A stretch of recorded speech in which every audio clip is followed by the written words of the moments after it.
兄弟们，你们龙旅长代表你们步兵旅参加军区的战备规划任务。你一天打8个电话，像话吗？影响工作这个责任谁负？你别怪我没提醒过你啊！你们龙旅长这次任务完成的漂亮不漂亮，直接影响到你们步兵旅的未来，明白了吗？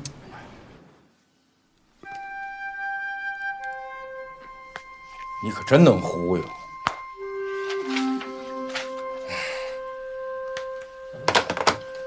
你绕了这么大一圈，该说的怎么一句也没说呀？是啊，政委，这关键的话你怎么一句没说呀？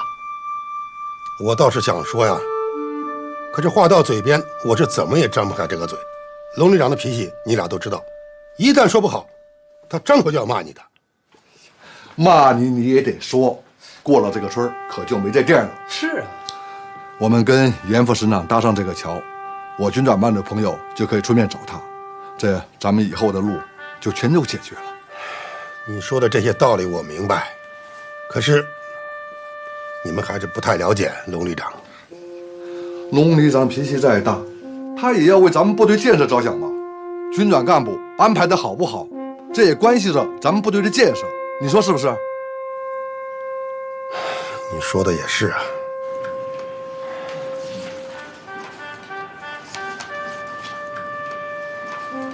不好意思，各位，我们来晚了。还好不到1小时。省长，我先介绍一下吧，这是咱们大军区作战部1处唐堪处长。唐处长好。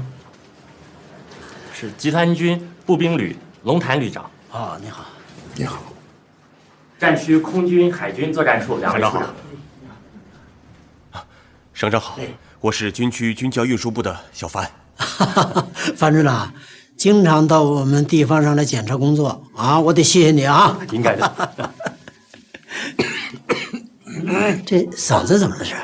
龙旅长这些天在忙自己部队的整编问题，嗓子都上火了。鞍马劳顿，辛苦了啊。刘副师长，马上派最好的医生到这儿来，给他们检查一下。没这个必要。有这个必要。好。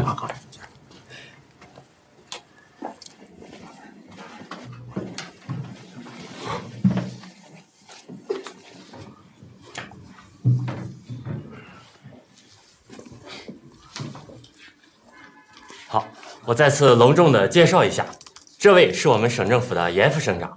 严副省长同时兼任我们省国防动员委员会的副主任。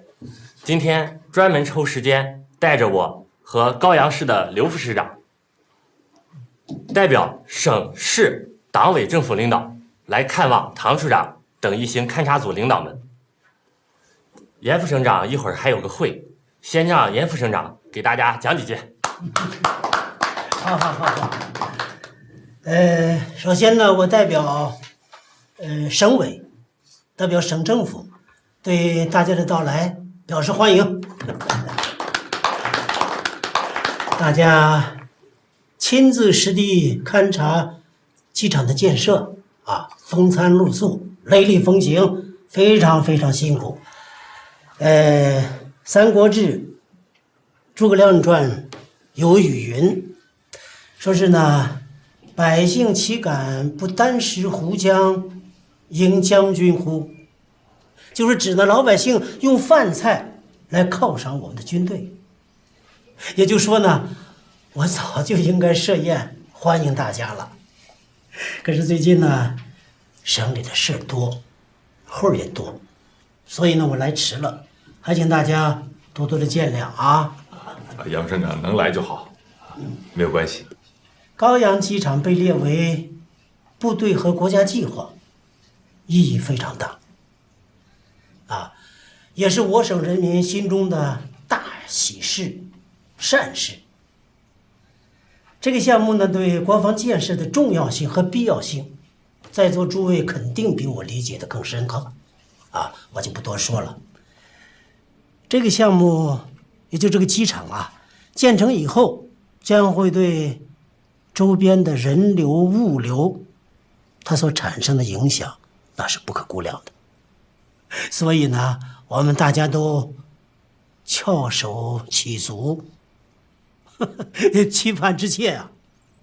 是这次机场选址也给我们地方政府添了不少麻烦，但是国防战备交通设施的建设也是军地共同的责任和义务，只要不太影响民生，我们就很欣慰了。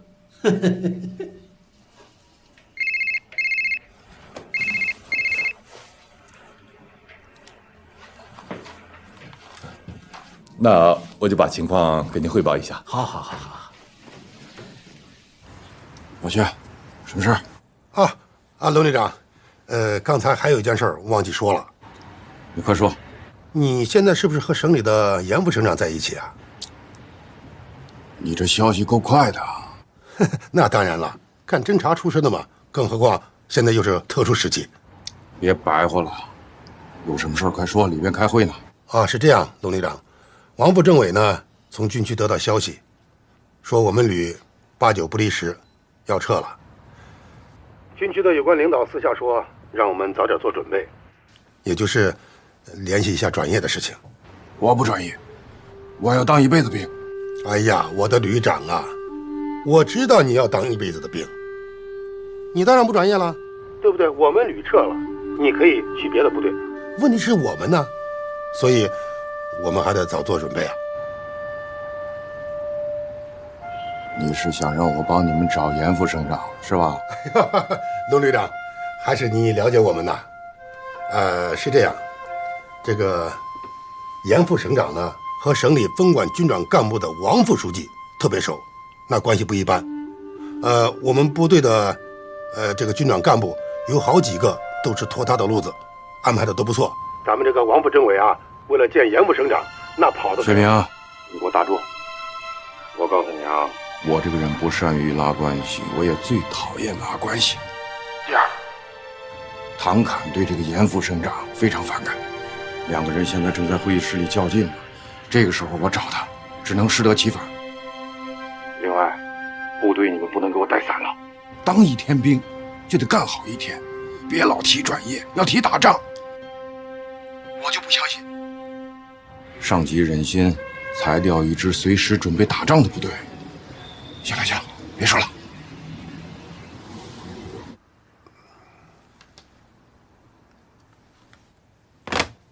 政委啊，怎么样？我说了吧，打也是白打，说也是白说。另外，高阳直升机场的落成将有效地带动周边地区的经济发展，大概情况就是这样。好，很好。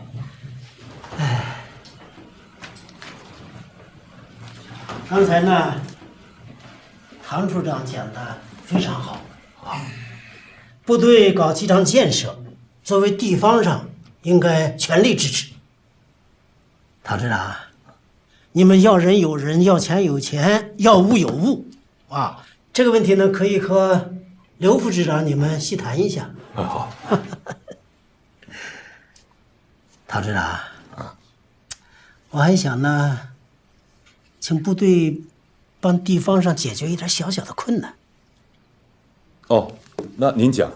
好，我想这个我们研究过啊。我们这个机场的地址啊，能不能往东移一移？这个事呢，集团军跟陆航团的张团长他们都有过了解。哦，我不知道在座的诸位接到上级的命令没有？没有。哦，那我就再进一步的说一说啊。我们想这个机场最好建立在紫阳市周围。紫阳是我省东部经济区中心的城市，优势非常大啊。你们能不能把这个机场在朱桥和屯乡这2个乡镇当中选一个？这2个乡镇的经济基础可是非常的雄厚。有关的领导、当地的政府和老百姓都盼望着机场能够在他们那儿建。严副省长，我有必要把一些情况跟您简单的说一下。您说。这次甘阳机场的这个选址啊，就本着一点，从战争需要出发。我们集团军、陆航团以及上一级的相关部门，本着科学的、严谨的态度，对周边进行了考察和认证。当然，我们也跟地方政府进行了这个有效的沟通、对接和协调。最终，我们考察的结果，高阳是最合适的地点，这也符合我们战备的需要，也符合未来战争的需要。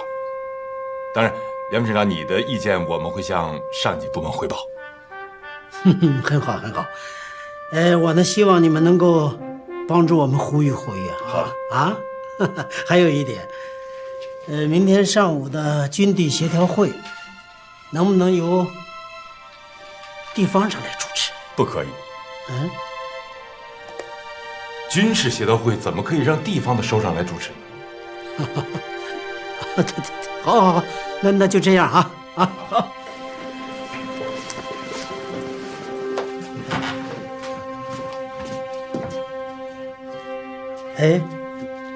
唐组长，我有一个老朋友，你可能认识，总部的边卫国副部长，你认识吧？认识，我们的老首长。不光老首长吧，你们一块儿上过前线，打过仗。确实很熟，但是他可管不到这个地方。这个人可是通天呐！他上通天，下通地，外通联合国。你听他吹吧。我跟你讲啊，他跟当地的首长关系熟得很呐。好，再见。再见。再见。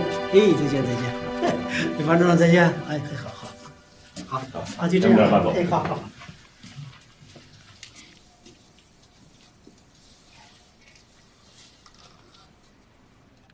那我们该怎么办了？听天由命，等呗。不行，龙旅长说的对，等一天不如干一天，当一天兵就要干好一天。田副队长，马上通知营以上的干部，不，连以上的干部，我要做动员，战前动员。战前？什么战前？什么战前你不明白吗？就是要打仗了。我们现在的工作就要拿出打仗的劲头。龙旅长说的太对了，我就不相信上级能忍心裁掉一支随时准备打仗的部队。田副队长，马上安排。是，政委。不好意思啊，我们来晚了，赶快给领导看一下。看。来，首长，我给你看一下吧。没有那么严重。听着声音挺严重的，该去住院。住院，住神经科。别听他，住什么院呢？吃点药啊，最多是打个吊瓶就完事儿。好，谢谢啊。来，你干什么？起来，一会儿回血了。你站好，站好。我去拿个架子。不用，他举着就行。大柱，我帮你举着。不用，你不够高，你举好。来，我们继续讨论。好。那个事情很复杂呀。人家市委陈书记根本就不照面，可能是心里有数吧。我看老严倒是很上心，他很关键，说话一点都不客气。处长，我真没想到你撅他这么干脆。好嘞。我来吧。好，谢谢啊。好，有事就给我打电话。我们的人为言轻，对吧？但我们代表的是战区，甚至是军委，来搞我们这次战略输送规划的。我们既是考察小组，又是战区未来作战战略机动方案制作小组，我们责任很大呀。如果连这一点压力都顶不住，连这一点歪风邪气我们都顶不住，那就是犯罪，这是要上军事法庭的。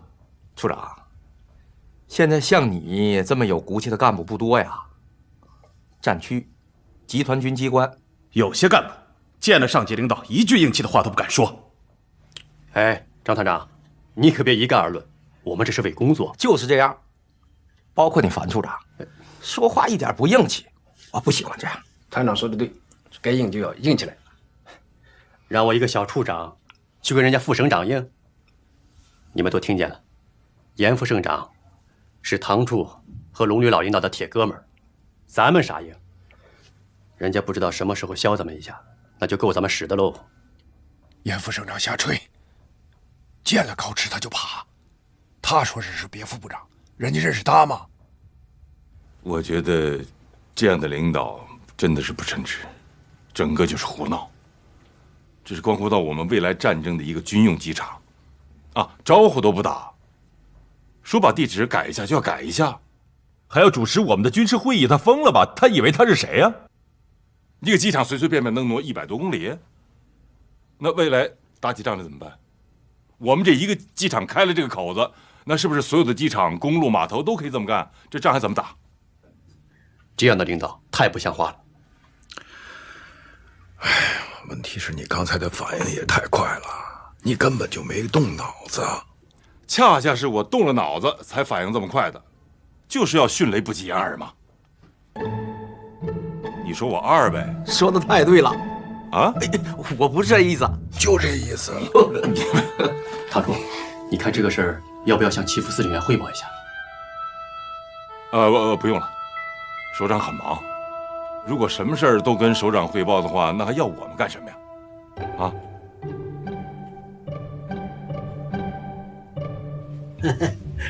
刘主任，今天的会开得很好，啊，真的很好。刘主任的发言也很精彩，很给力，听得出来是做了工作的。好，哎，我跟你讲啊，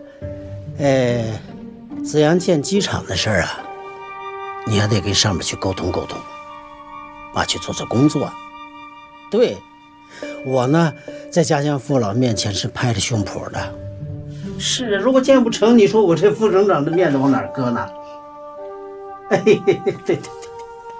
对，我跟你讲啊，事成以后，我一定重谢。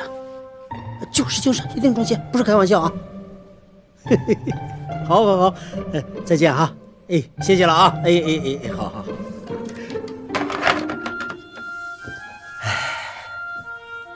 小杨啊，你呢跟王大再去一趟啊，去单独找一找那个唐处长。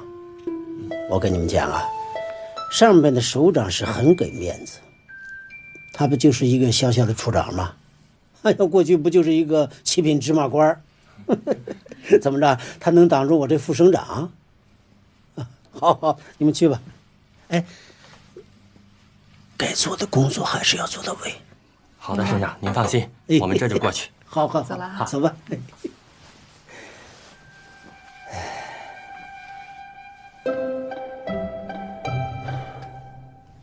好点了吧？进来。王处长、龙旅长，你们好。你好。你好，龙旅长，你嗓子怎么样了？要不要再请专家来看一下？好。啊，来坐。好。好，您休息啊。好。坐。王处长。哎呀，唐处长啊，你们部队的领导干工作真是拼呀，到现在还在讨论呢。这都是我们应该做的，不值得夸耀。唐处，杨秘书长他们给咱们送来了1车礼物。多少？1车。这是严副省长的一点心意，请部队的各位首长一定收下。这绝对不可以，退回去。是。这不可以。省长，我们和部队的很多领导也打过交道，严副省长的这一点心意，请您务必收下。我想起毛主席的一段话，叫加强纪律性，革命无不胜，所以我不能违反纪律，不可以。您看，把毛主席的话都搬出来了，看来严副省长的礼物今天我是送不下呀。你们的心意我留下，东西你们拿回去。哎呀，唐处长，你说话不要这么绝情嘛！我们省长和你们军区的领导都很熟的，常来常往，关系都很好。那你们可以把东西送到军区去试一试吗？在我这儿不可以。哎呦，唐处长，你说话留点余地嘛，是不是？我们省长的意思是想请几位首长再到紫阳去看一看。不了，今天就这样吧，好吧？我还很忙，我们哪儿都不去。这。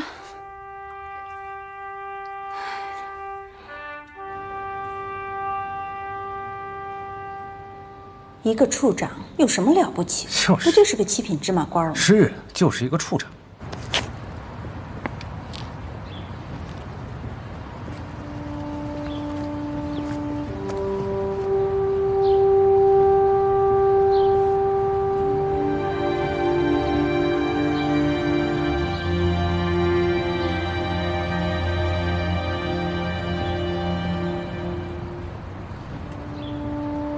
真行啊你！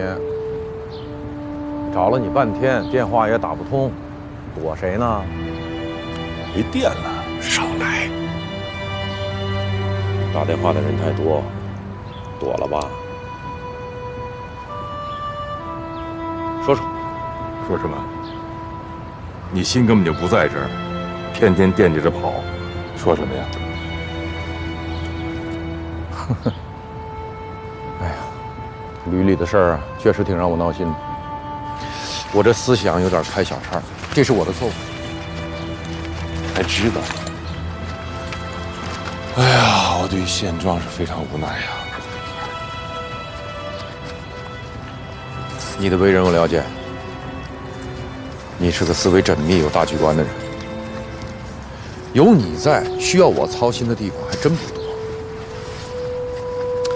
你看，我为什么一直没说话呀？是因为你一直做得很优秀。真的，我知道你现在的压力大，你做的这些事情牵扯到很多地方利益、个人利益，找你说情的人一定不少吧？有所谓好言相劝的，就有言语威胁的，对吧？但你作为军人，坚守军人的职责，不辱军人的使命，你就会永远立于不败之地。哎，我问你，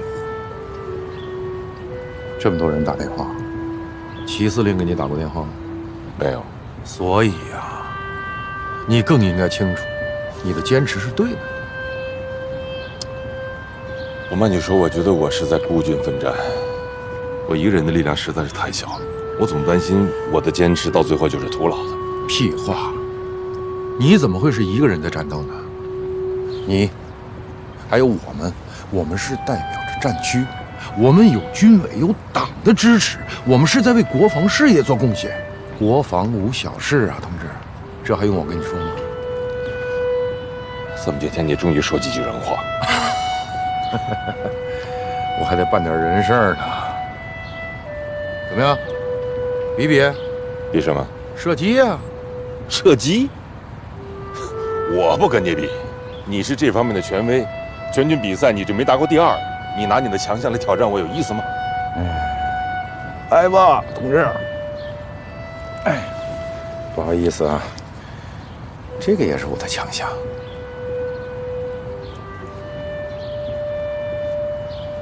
看那个小蓝牌没有？算了，不敢啊。来，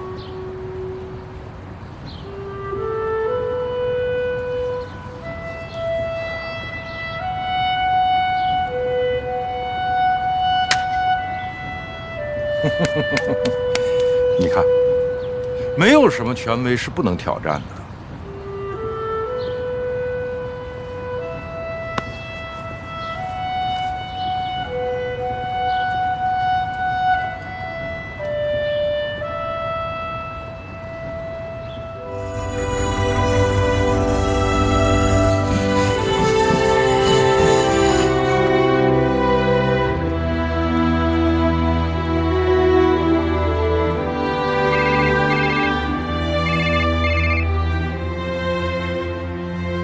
哎，齐司令你好。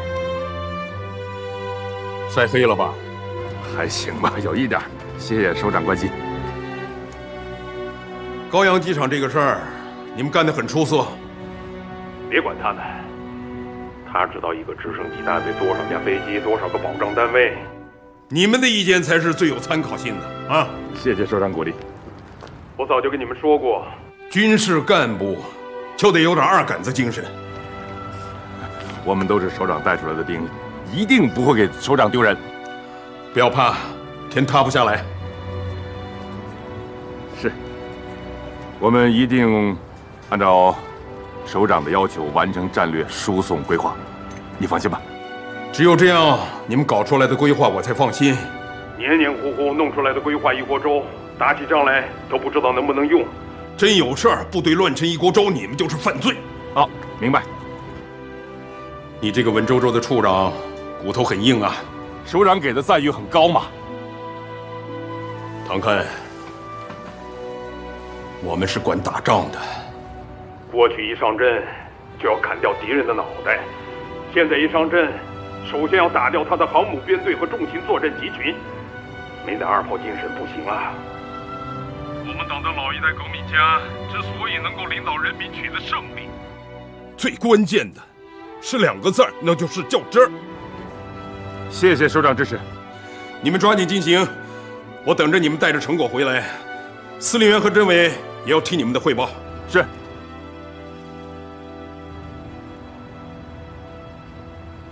啊，龙潭啊，龙潭一直不安心工作，老想回部队，我一定转告你对他的批评。首长，你装什么装啊？首长都挂了。首长对我们很满意。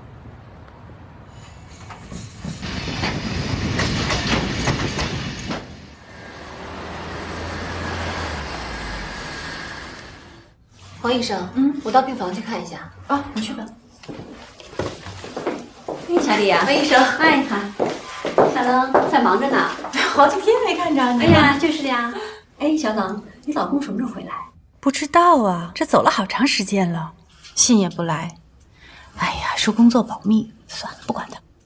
哎，也是，听我们家老陈说呀，你们家唐凯好像得罪哪个领导了，那个领导非常生气啊，如果他要到地方呢，那有他好日子过呢。这又惹祸了，得罪谁了？严副省长，那个领导在关系很多啊。你说说他这个人，满脑子都是训练呀、作战呀、演习呀，其他什么事他都不管，我拿他一点办法都没有。哎，要不让我们家老陈约一下严副省长出来吃顿饭？这样当然好了，可是他这个人你还不知道吗？这种事儿你让他去，他根本不去啊！哎，别叹气了，你们家老唐不会离开部队的，首长都很重用他呢。但愿吧，就像他这样的人啊，离开部队到了地方，不知道会怎么样。算了算了，不管他。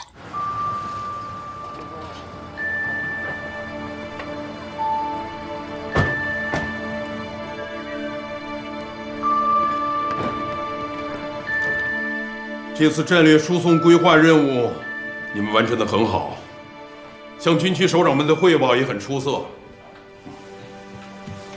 唐堪提出的建立一个立体、快速、全纵深，特别重视垂直和超越的总体构想，以保障作战集群强大的首次突击力、连续突击力和立体打击的能力。司令员和政委很欣赏啊！谢谢首长夸奖。龙旅长他非要走，今天就要走，说马上就要走。怎么这么着急？一天都不能等？首长，多待一天就多遭一天罪。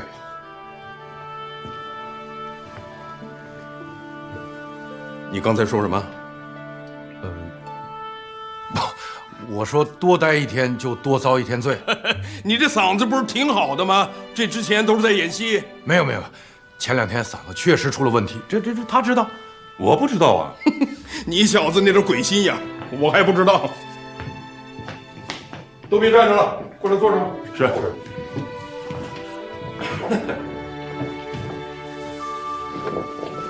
首长，他这我都劝了好几天了，也劝不住。我跟他说，基层部队不缺你这么一个旅长，在上级机关哪怕做一个作战参谋都能发挥他的才华。你看，哎，2战之前，艾森豪威尔和这个巴顿都是作战参谋。战争一打起来，艾森豪威尔是盟军司令，巴顿是第3集团军的军长。你看看，听到了吧，龙腾？多好的机会，留下来吧。我向军区党委推荐，也可以向总部推荐。不能保证马上给你一个重要的位置，但是可以保证，一定有重要的任务给你干。谢谢首长。第一，感谢首长和兄弟；第二，我必须得回去。这小子不是一般的官迷啊，哪怕还能当1天的旅长，都舍不得呀。首长，您了解我，我是从基层部队干出来的。我带的兵，不管在家里有多娇气，经过部队严格训练，一个个都变成了不怕苦不怕死的钢铁战士。在海上训练，1天游14000米，不叫苦不叫累。因为我就不叫苦不叫累，我这当旅长的，训练量一点不比他们差，只有超过我，你才能过了我这一关。不瞒您说，我是无比的想念我的旅，想念我那些战士们。我看到您这张地图啊，特别兴奋。咱们祖国的大好河山，都由咱们解放军保卫着，我们时刻警惕着，忠于职守。我觉得，基层部队才是我的真谛。像这样的同志，这放在人堆里都是很难被超越的。那艾森豪威尔啊、巴顿将军啊，都是他们这种高端的人才追赶的目标啊。你们2个都是我带出来的兵，都是好样的。从你们身上看到我当年的血性。好吧，小鬼子头，回去吧。只要在步兵旅待1天，就得把部队给我带好。是。是吧？再见。哎，问，没有人打我小报告吧？没有。临走了，我得提醒你一句啊，好，你呀，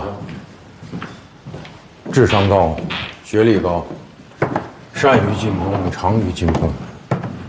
但我可告诉你，有些人不是你想攻就能攻得下的。你不是最高红斗罗，那我就是变形金刚了。斗嘴，我永远斗不过你。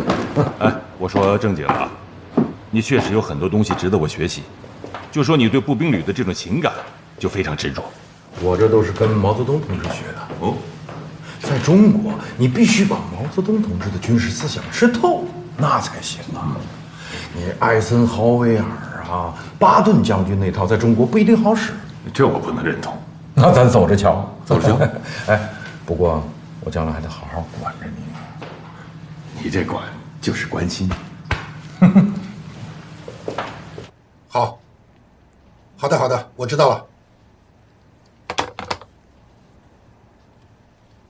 好消息来了！什么好消息啊？龙旅长今天就要回来了。啊，旅长要回来了，那我们就有主心骨了。只要龙旅长一回来啊，这一切事儿都好办了。哎，有一点你们2个得记住啊，转业拉关系的事儿，以后可不能再提了，要不然龙旅长可真的要骂娘了。明白，政委。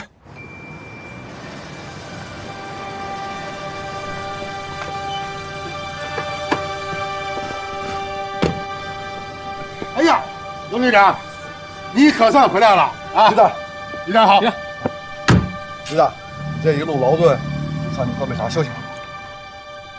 是啊。哎，龙旅长，你这是怎么了？这见了我们一言也不发，看得我心里直发毛，好像我犯了多大错误一样。你们就是犯了错误，犯了不可饶恕的错误。哎，老龙，没有调查可没有发言权啊！我们可是按照你的吩咐训练1天都没放松，怎么就犯错误了？我们犯什么错误了？是啊，旅长，我们可是按你说的啊，等1天不如干1天，当1天兵就要干好1天。这政委还专门召集了全旅营以上的干部，不是连以上干部啊，进行了全体的动员，要求全体指战员都要拿出打仗的劲头来搞好训练呐。这怎么就？可不是嘛，旅长。我们可都是按照你的要求落实的。你不是说吗？上级怎么忍心会裁掉一支随时准备打仗的部队啊？听了你的话，大家训练工作的热情那劲头可高了。振作动员了？当然真的，不信你去问问战士们，千真万确，我可是一个字都没耽误。我做证明，我也可以证明。这还差不多。哎，我跟你们讲啊，这咱们这支英雄的部队，有了咱们这4剑客和那些生龙活虎的战士，谁也别想把咱们旅从解放军的序列里抹掉。水先别喝了，上训练场吧，看看那些战士们。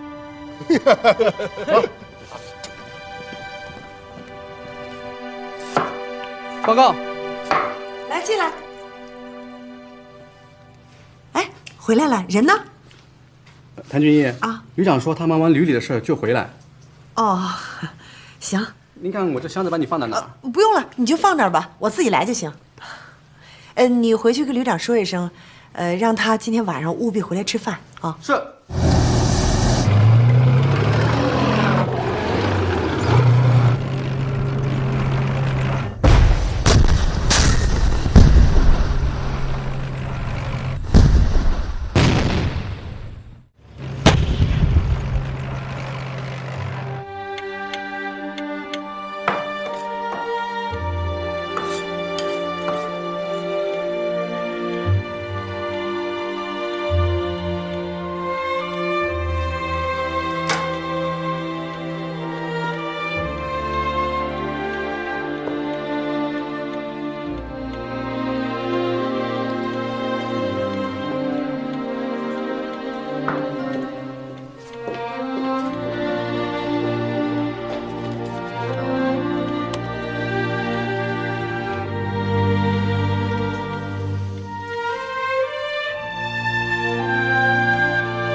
回来了，这么晚了，你这菜全都凉了，我给你热热去。不着急，待会儿再说吧。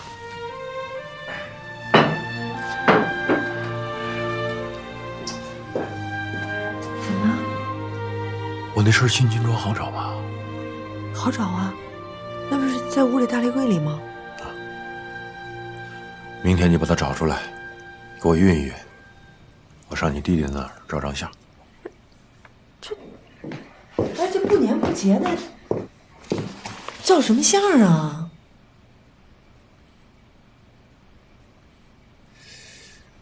我们旅啊，真有可能要被撤销了。万一我得跟我的军装留个合影啊？不可能，怎么可能呢？你以前不是跟政委他们都说过吗？上级不可能把一个时刻准备着打仗的部队给撤掉啊！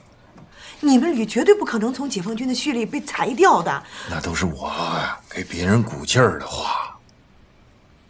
中国人民解放军序列里，哪支部队不是随时为了准备打仗呢？怎么能撤别人就不能撤我？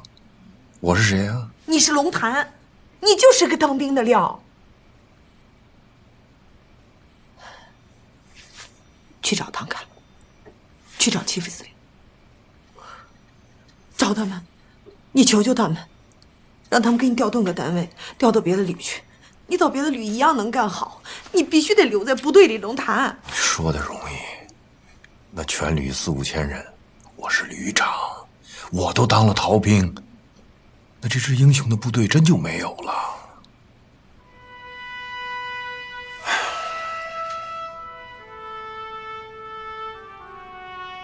龙潭，那你不能泄气啊，是吧？你还得振作点。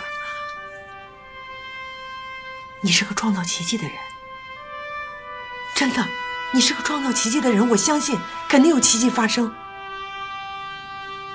还会有奇迹吗？你在前线的时候就创造过奇迹，所以奇迹一定会发生。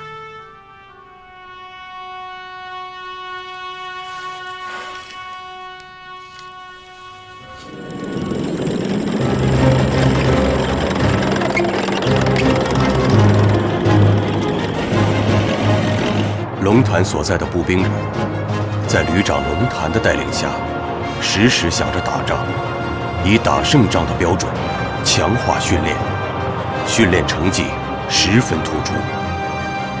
这个步兵旅和特种兵比武，竟然大获全胜，拿了一个又一个奖杯。由于部队出色的表现，龙潭的步兵旅与其他单位合编为07集团军新型机械化步兵旅。龙潭也一步一个台阶，升为集团军参谋长，带上了一名职业军人梦寐以求的将星。此时，唐看已经成为军区作战部的副部长。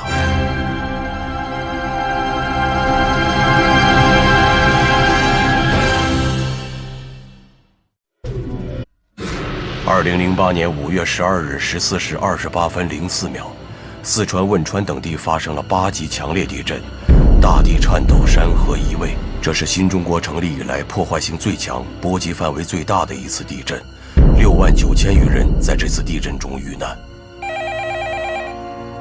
好，你马上到火车站，到了以后给我打电话啊！哎，好，就这样。好，我知道了。天明，有情况及时报告啊！通知外训部队，密切关注后续地震情况，随时做好一切准备。是，把电视打开。是猛虎师吗？我是集团军作战值班室，首长命令你们做好一切准备。据中国国家地震台网的测定，北京时间的今天14点28分，四川省阿坝藏族羌族自治州的汶川县发生了7.8级地震。好的，你给我联系一下郑州火车站，好吧？哎，就这样。喂，哎，参谋长，请讲。唐副部长，向你报告一下，我集团军在中原地域训练演习的外训部队已经赶到了地震，把这个情况已经用电话报告给了集团军作战值班室。参谋长，我们作战部也陆续接到了部队的报告，汇总消息以后，我们向军区首长做了汇报。军区的齐司令和李政委指示，立即收拢各部队人员，尤其是在外训场地的部队，随时做好抗震救灾的准备。是，总部已经下达预先号令，明确我战区部队采取铁路、航空、摩托化机动相结合的方式，以最快的速度到达四川汶川地区执行抗震救灾任务。战区已经在今天下午7点钟成立了应急指挥小组，由我和李政委负责。同时，党委决定，战区前进指挥所由仇副司令员和侯副政委牵头，作战部李部长、通信部曾部长，还有各部门主官全部参加前置保障，分别动身随任务部队向灾区出发。应急指挥小组的具体工作由唐看副部长牵头，确保我战区空前规模的立体大机动按时间节点完成。同志们，军区应急指挥组必须密切地关注我们部队的开进情况，无论是铁路输送也好，空运或者摩托化机动，一定要随时掌握我们部队的情况，确保我们的部队在规定的时间内到达季节的救灾现场。这是我们完成任务的第一个先决条件。如果部队不能在规定的时间之内机动到集结地域，一切都是空话。同志们，人命关天，10万火急，立刻执行。是。铁军师首批摩托化先遣部队已经出发，由红军团1营300人，30台车形成一个行军梯队，经由渑池、潼关、西安、汉中、广元抵达四川汶川。任务是先期抵达灾区，摸清情况，为大部队和首长提供准确的救灾信息。另外，铁军第1梯队4000人由空运投送，第2梯队6000人由铁路输送。好的，知道了。给我接樊副部长。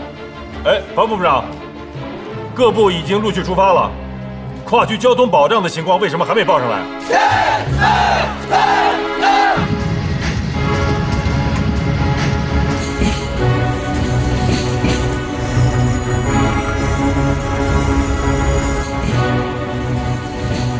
我战区抗震救灾部队铁路输送首批狩猎已经按时发车。首批输送的部队，新四军1师2个机步旅，以及07集团军铁军师1部。空运的第一架次航班已经按时从郑州国际机场起飞。机长包括程副司令员、洪副政委、赵副参谋长，以及2个集团军的部分前指人员，还包括5个野战医疗所的161名医务人员和20余吨的装备物资。预计在上午的10点15分会准时到达成都双流机场。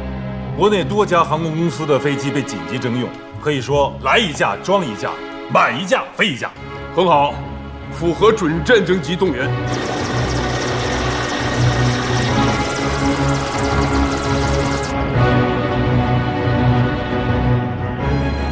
我们的2个陆航团30余架直升飞机，中间只用4次加油和调整，8个小时之内就全部到了灾区，而且没有出任何状况，足以说明他们平时对装备的保养以及训练水平之高。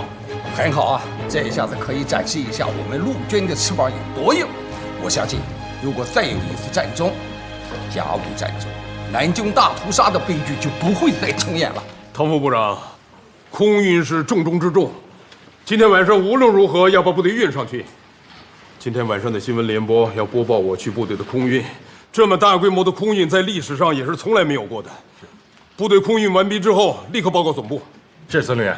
从这一天的情况来看，部队开进非常顺利，摩托化机动也比想象的要快。先头部队还有100多公里，估计今天就会到。虽然只是铁军的1个营，但是战斗力非常强。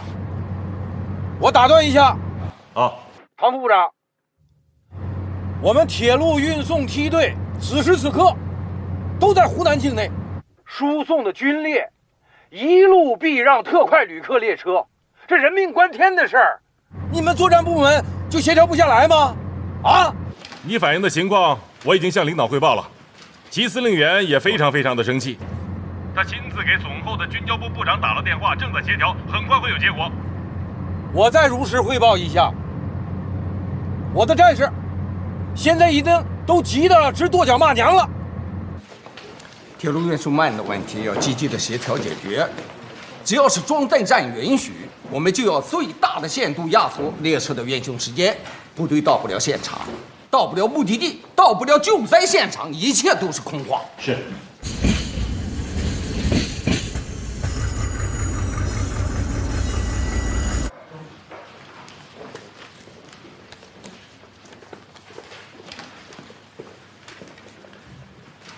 给我接龙参谋长。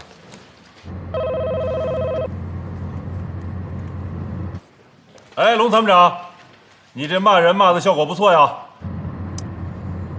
我没骂人嘛，在这万众一心的时刻，有良心的人都不能那么干。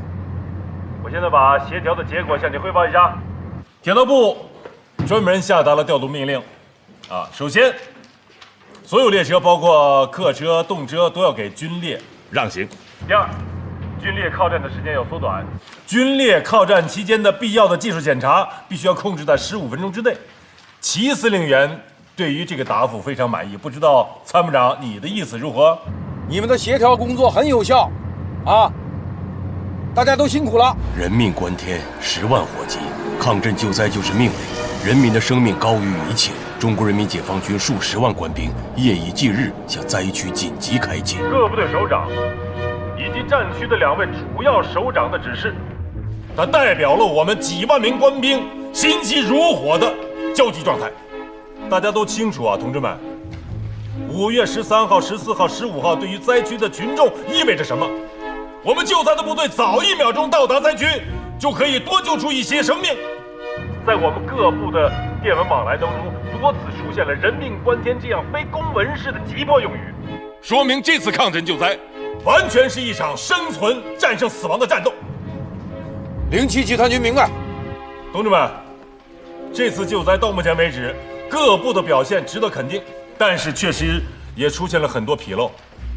有些单位对于这次任务的性质认识不明确，救援工具、防护装备要在路上买；有些单位野战食品准备的不够充分，还有些单位甚至在路上还要取钱，办事拖拖拉拉。这个问题我提醒大家马上解决，如果再出现类似的问题，那就不是小问题了。0七集团军明白，虚心接受。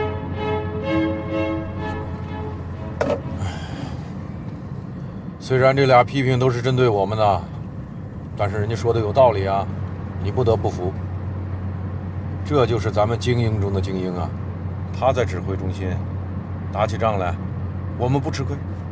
我告诉你哈，在部队干，你首先就得知道自己吃几碗干饭，得分得清大小王，这才是基本战法，明白吗？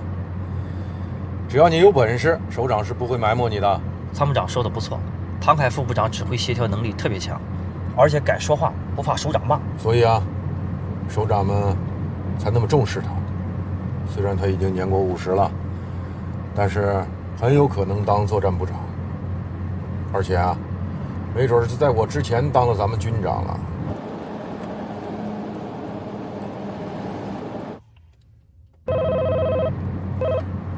喂，参谋长，老薛啊，你们到哪儿了？现在离成都还有65公里。啊，下了高速以后啊，有志愿者的车队啊，去跟他们的负责人联系，按照任务划分，让各个团把路带好。明白了，参谋长。3个战区的首长都亲自带着前指人员以及先头部队，顺利地到达了灾区。很好。总部的首长听说我们铁军的先头部队已经率先到达了，就在现场以后连声说了3个好啊，夸赞我们的铁军部队是一支能打硬仗、能打恶仗的光荣部队。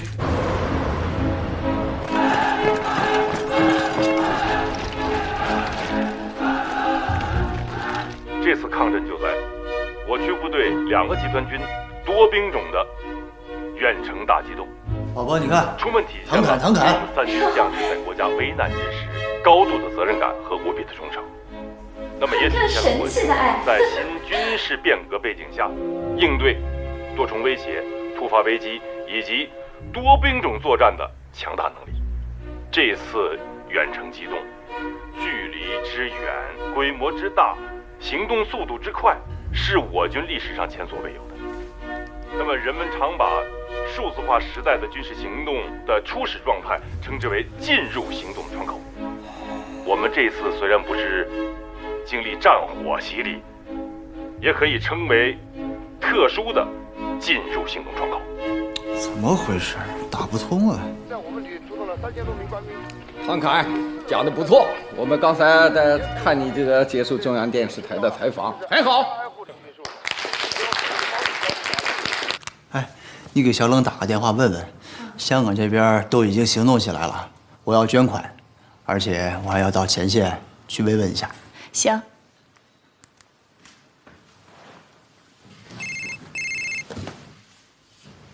哎，小冷啊，哎，对，我和大许啊在看电视呢，看见唐侃了。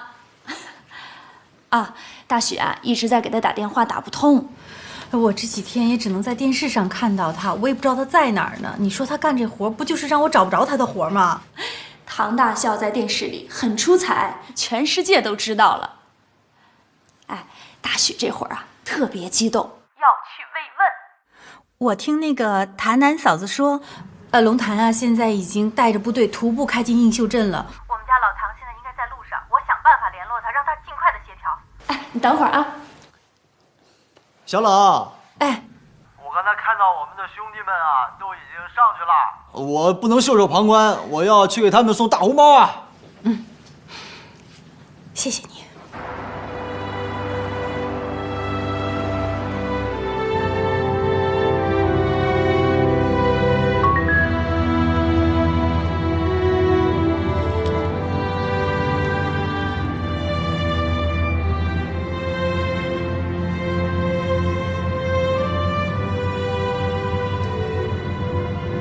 哎，大许啊，你找我？啊，唐凯，你现在在哪儿啊？哎，你说话声音怎么了？像睡觉一样。累了，我确实睡了一觉。哎，唐凯，我看见你小子在中央电视台接受采访了。电视台说咱们现在战区已经出动了45000多兵力了。哎，你现在那边什么情况？ 4万多兵力，大规模的作战部队前移，主要首长在前移，军区的指挥重心在前移。你说我在哪儿？哎呀，你哪来这么大口气啊？哎，我问你，龙潭他们现在在什么位置啊？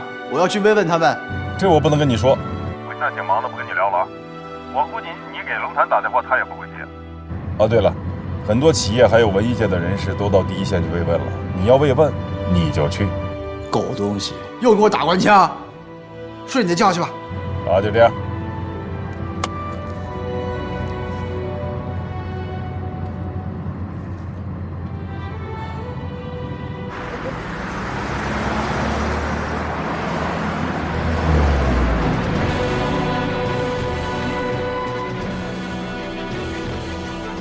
当人民的子弟兵不顾自己的生命危险，在倒塌的废墟中解救出一个又一个濒临死亡的生命，汶川人哭了，中国人都哭了，但汶川人的牌子上却写着“汶川不哭”。龙潭率领的铁军在汶川抗震救灾中任务完成得更为突出，尤其是铁军的机步旅完成了几乎难以完成的任务。他们被总政和中宣部评为抗震救灾先进单位。抗震救灾结束后，机步旅田旅长要到全国做巡回报告，无法参加数月后与我军第1支数字化蓝军装甲团进行的对抗演习。军区决定让唐看到机步旅代理旅长，指挥这次演习。我回来了。回来了。啊，孩子呢？刚睡着。吃饭了吗？我吃了。我很快就要走了，去演习了。刚回来就走？啊，蓝军都上去了，我再不去太晚了。自打你当了这个代理旅长之后啊，我见你一面跟过年似的。忙呗。哎，你听说了吗？机关啊都在传说龙潭马上就要提军长了，那个李部长也要到军里去当参谋长，大家都在说下面这个接班人肯定是你。可是你说现在这个风气，花钱买官的，走关系的，有没有才干，人家什么官都能当得成，这叫什么事儿啊？就这个位置，不知道有多少不明飞行物惦记着呢。你稍不留神，人家就着陆了。在这个时候你还往外跑，你觉得合适吗？要不然你也去找找领导，摸摸情况。我坚信，升迁靠本事，不找不跑。这个作战部长他照样是我的，这点自信我是有的。唐侃同志，你今年多大了？51了。那你不糊涂啊？哎。自从我嫁给你那天，我就确定你是一个帅才，领导一定会擦亮眼睛重用你，所以在你的工作上我基本上没有参与过，对不对？对。但是这2年我真的开始心慌了，要不然这样，你去演习，我去找领导。不行。怎么就不行啊？咱们又不花钱买官，又不乱跑关系，我就是跟领导说一说你这种。不行。你看啊。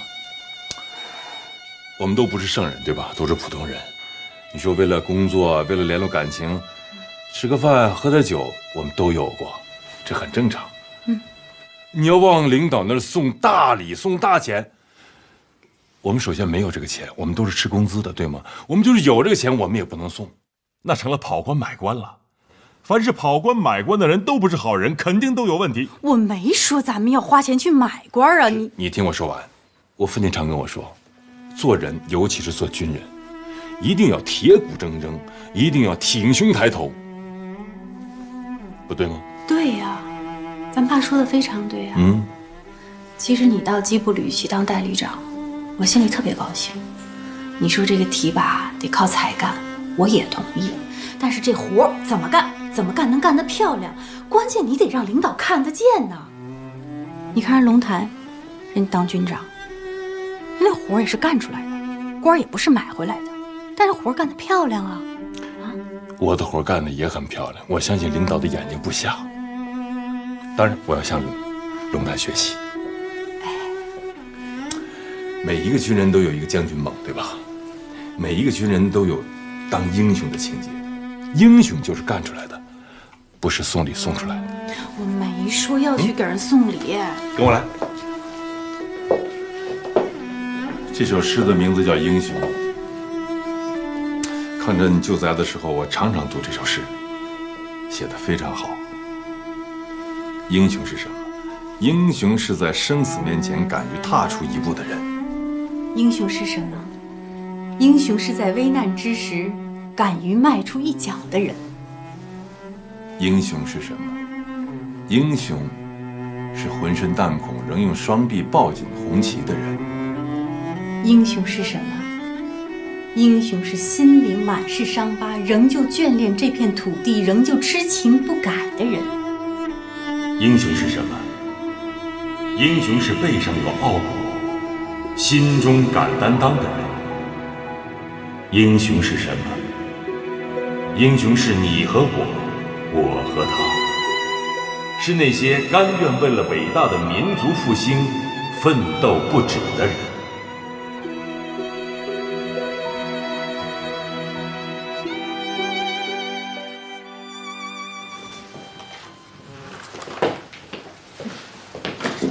换洗衣服我给你多准备了几套，不用洗，拿回来就行了。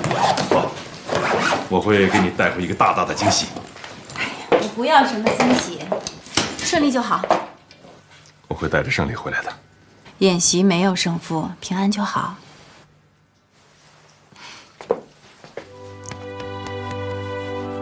好了。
喂，嫂子，我是小冷。哎，小冷啊，什么事儿啊？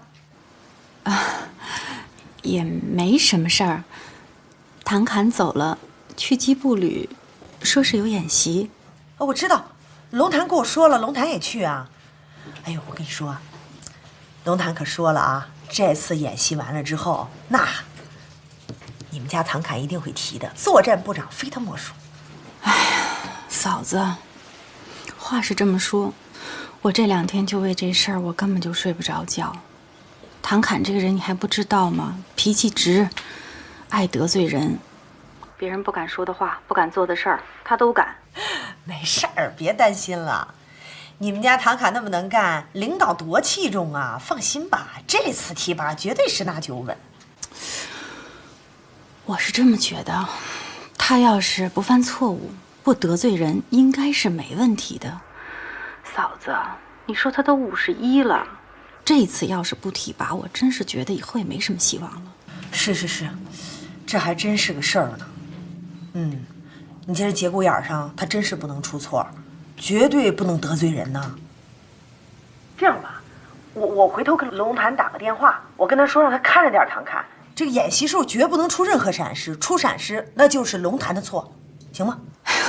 嫂子，我听你这么说，我心里踏实多了。啊，嫂子啊，你跟龙潭说，给他下死命令，不能得罪人。好，你放心，我肯定说的更严重一点，放心吧。啊，好嘞，嫂子。那就这样啊。有事常打电话。好，拜拜。哎呀，操心的。老高，你是个创造奇迹的人呐。基布旅保留下来，跟你这个带头人有密不可分的关系。你这个将军明智是贵。我觉得创造奇迹的人是大许，他最先搞军民融合，建立船队。还有啊，这次对抗演习交给你，也是一个很好的机会，你一定能创造出奇迹。我会的。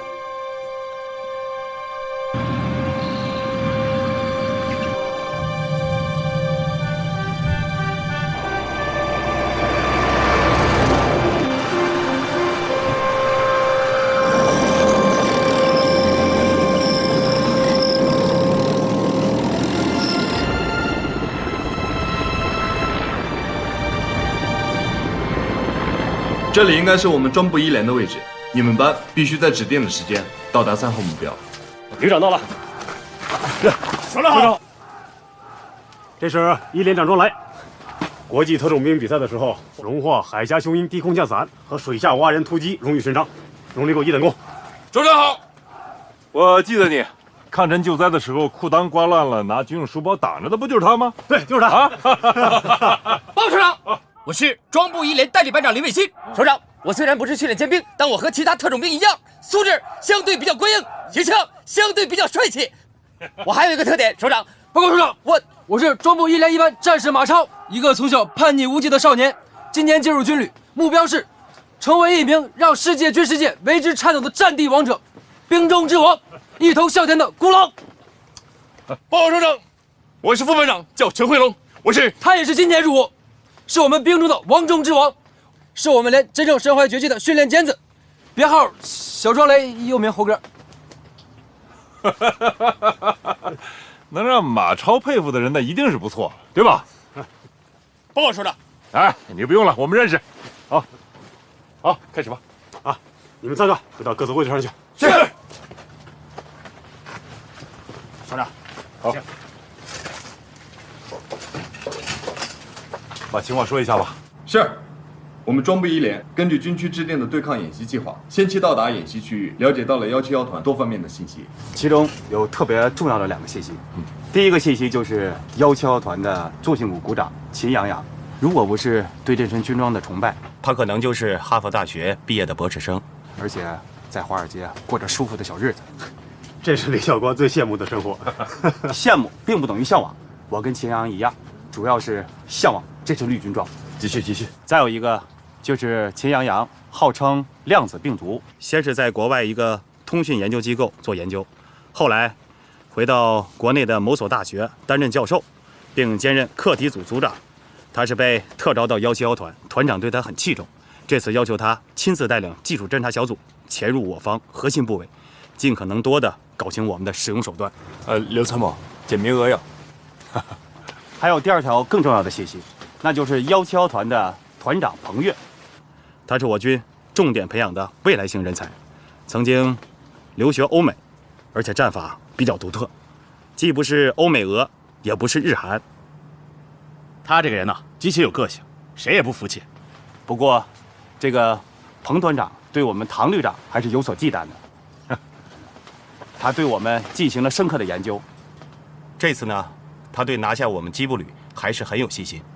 红军机步旅今晨5点由集结地域开进，天亮时分全部进入演习地域，动作很迅速，很到位，全旅行动有条不紊，一看就是一支训练有素的部队。即便是训练有素，也将是败军之旅。不过我认为，红军还是有可取之处的。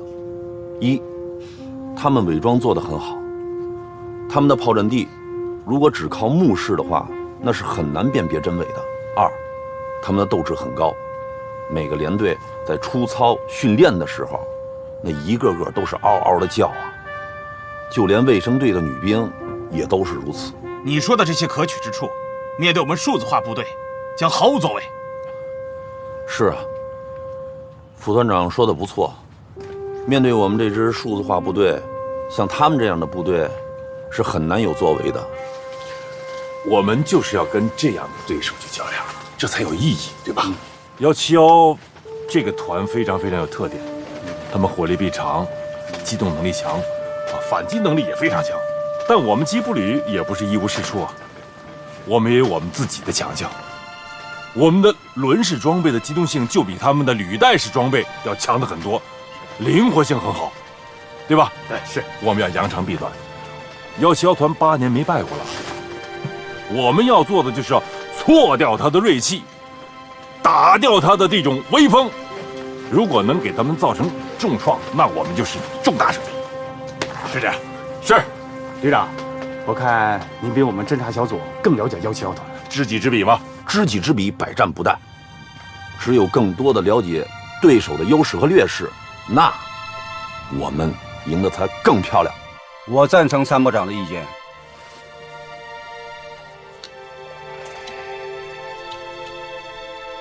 这个对手我们必须要详细搞清楚。我觉得这个对手要比以往那8个都强。虽然最后的胜利肯定是我们的，但这次我们一定要胜得更漂亮。不仅要让对手输得服气，更要让总部那些领导深层次地看到我们蓝军的威力。我们蓝军的威力，在未来战争中，就是我军必须要具备的，而且要努力超越的作战能力。团长，我觉得你说的真好，这就是从战略角度出发，面对这次演习，这是大格局啊！马屁精，做好了，左心鼓掌。有命令侦察连挑选最优秀的侦察兵，一定要把对方的底牌摸清摸透，越详细越好。是。你们侦察小组除了你们连长庄雷以外，所有人马上出发。是。一定要潜入到蓝军驻地的附近，能潜伏多长时间潜伏多长时间。是。好。好，另外，今天你们汇报的情况，不光要对171团保密，对任何人都要保密。是。旅长，包括我们的上级部门吗？当然包括。是。继续吧。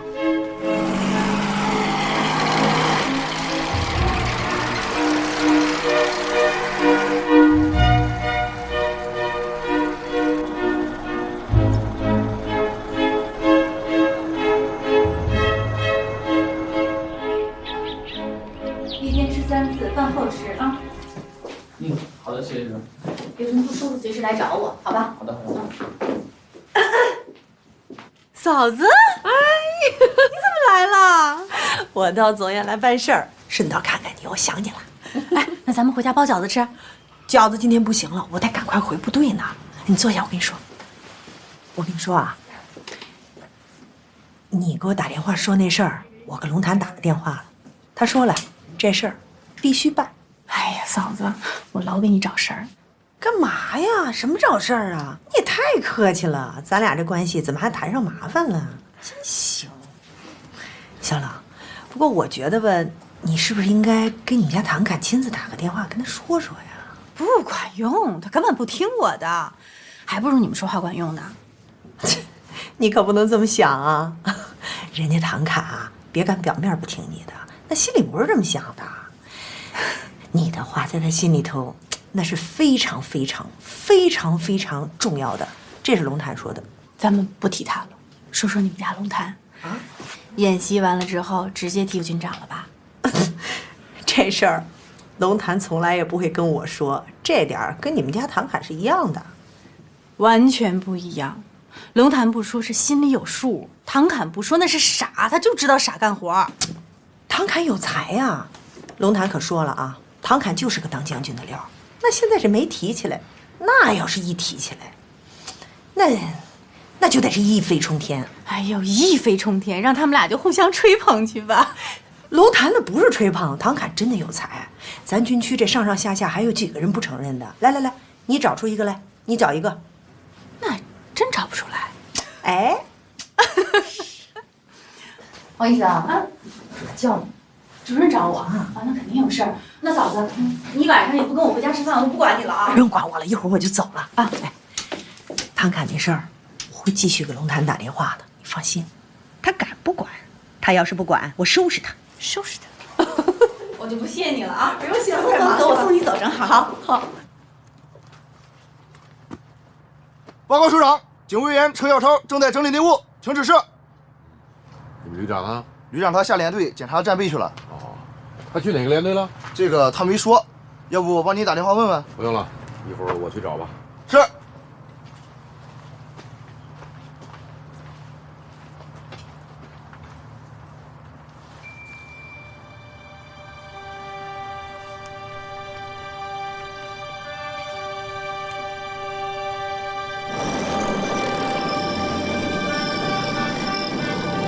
队长，我们现有的这个通信设施啊，现状就是这样，太落后了，必须要更新改造啊，起码要让它具备高强的抗干扰能力。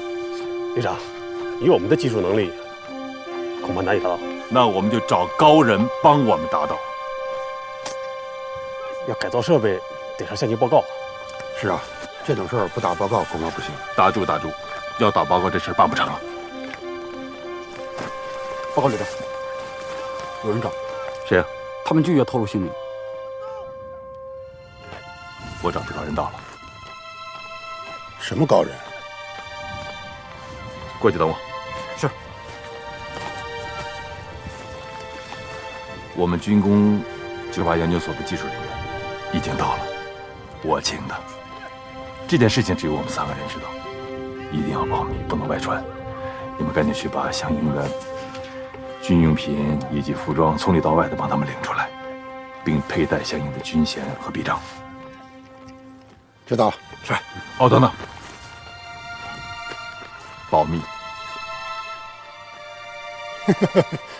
保密。保密。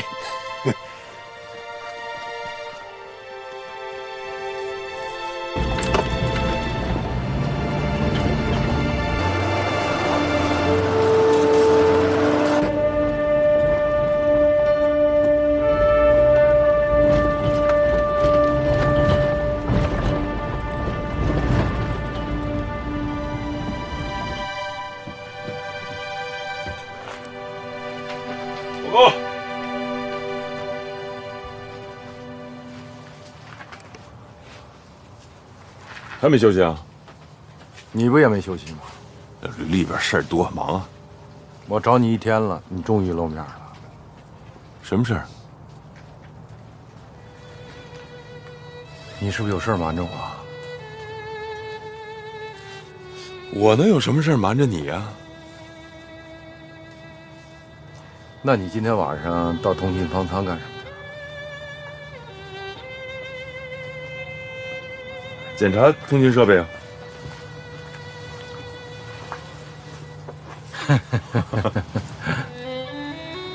我给你个忠告啊，千万别耍小聪明，那样就算赢得了演习，也会输了你的前程。哎呀，违规的事儿我是不会干的。你那可说不好，为了打仗不顾一切，你能干得出来？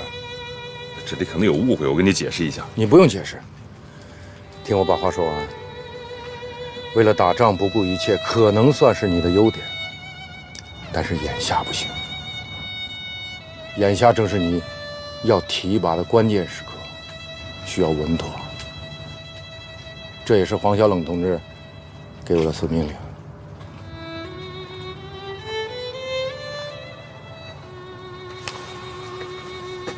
你放心吧，我一定按照上级的要求，按照演习总指的命令，完成这次演习。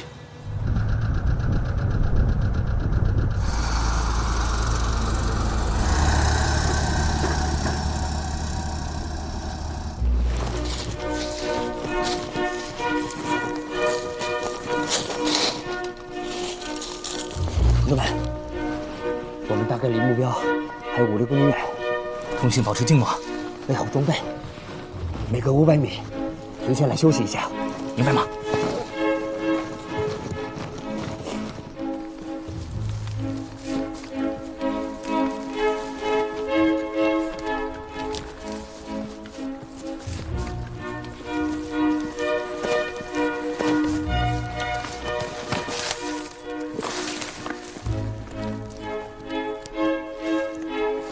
前面有一户老乡家，大家提高警惕，跟我过去一趟。是。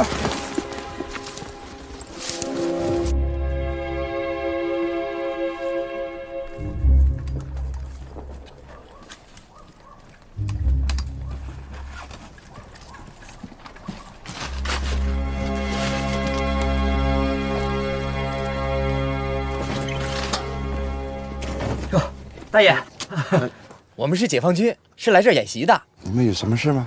啊，是这样，大爷，我们呢想在您这个小屋里边待几天，您看方便不？那不行，这边演习部队的首长前两天刚开完会，没有他们的允许，不能留任何人。嗨，大爷，那咱们都是解放军，咱们是一家人呢。再说了，我们也不会把这个事儿说出去，领导就算知道了，那还会表扬您呢。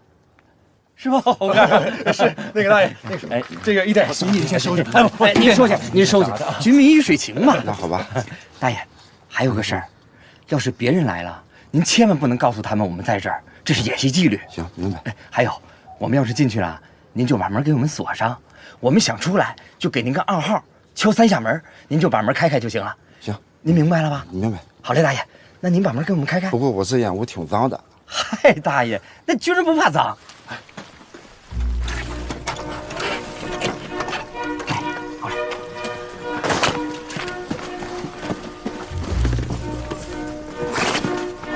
好嘞，大爷，千万别和别人说。